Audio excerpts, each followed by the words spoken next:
Okay, some people have emailed me to tell me they're a little bit confused about all the different structures of organic compounds. So I thought I'd run through a couple of examples and show you how you get the condensed molecular structure and a few other bits and pieces. So I'm going to do 3 examples: an alkane, an alkene, and an alcohol. So I'm going to start with hexane. So the first thing you do when you look at this name is look at the prefix, which is hex. So you know there must be 6 carbon atoms. Then you look at the suffix here and you see it's ane. And so you know that all the carbon-carbon bonds are single. It's an alkane. Okay, so to draw it, you start by drawing 6 carbons in a row. Okay, that's your hex. And then you also know that every carbon has to have 4 bonds. So that's 4 lines coming off them. And so you can draw in those extras. So there's 3 on the end ones and 2 on all of the other ones. One of the things that you need to be very careful of in the exam at the end of the year is that you make sure that your line does actually go to the atom that it's supposed to. So in this case, it's a hydrogen. And then lastly, you can add in all of the hydrogens. And that, oops, that's not a very good one. And that is what we call the expanded molecular structure. Now, if you want the condensed one, it's actually not too tricky. So we just draw an imaginary, I'm going to draw in the actual line, but draw an imaginary line separating out each carbon. And we look at each carbon in turn. And this one, CH3, and then we look here, it's CH2, here, CH2, and again, until we get to the end where it's CH3 again. So this is the expanded structural formula. Here's the condensed structural formula. And then the actual molecular formula would be C6H14. And I don't know whether you've picked up the pattern or not, but for all the alkanes, there is what we call an empirical formula, which is a general formula. And it's this. So whatever the number of carbons is, and in this case we've got 6. If you want to work out how many hydrogens there are, you just, I've missed. However many carbons there are, you double it and add 2.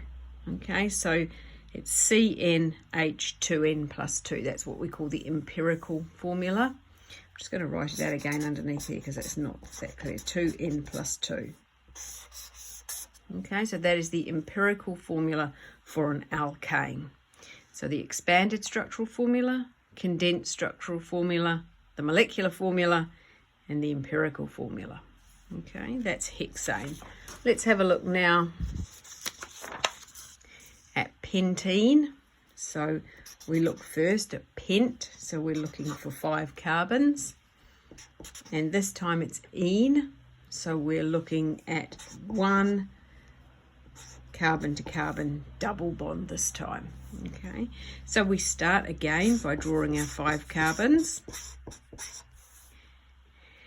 and the double bond can actually go anywhere along here, so it doesn't really matter where you put it, it's still going to be right. I'm just going to, for ease, I'm just going to put it on the end here, but it could well be in the middle. And then again I'm going to do the same thing, so I've put my 1 double bond in. Now I know that every carbon has to have 4 bonds. So I'm going to have 2 out there.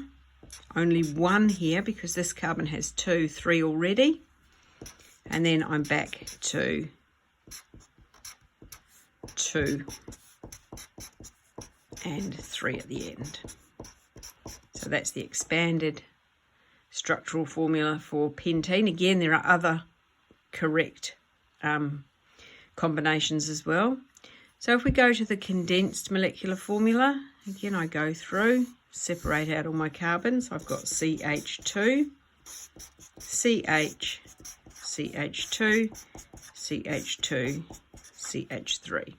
Now this is quite handy because if I give this formula, if I was to give this formula to Ms. Blythe, she would have a look at that and she would be able to immediately tell me where the double bond is in here because there's less hydrogens.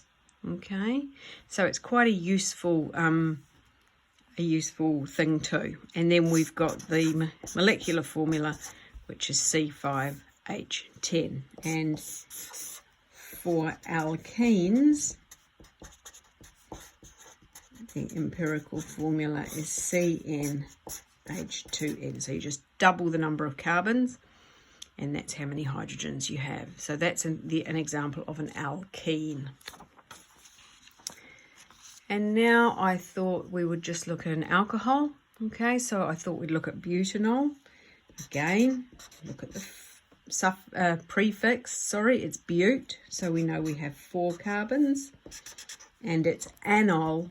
So we know we've got an alcohol group, a COH. Okay, so let's write our carbons in again first. 4 carbons. Let's put our OH on the end. And the other thing we have to know is, the other thing we need to know is that every carbon has 4 bonds. So add those in.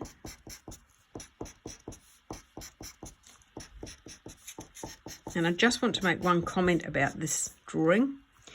In the exam, you've got to be very, very careful that the carbon is bonded to the oxygen, and that oxygen is then bonded to the hydrogen. If you do it around the wrong way, you won't get the correct mark for that.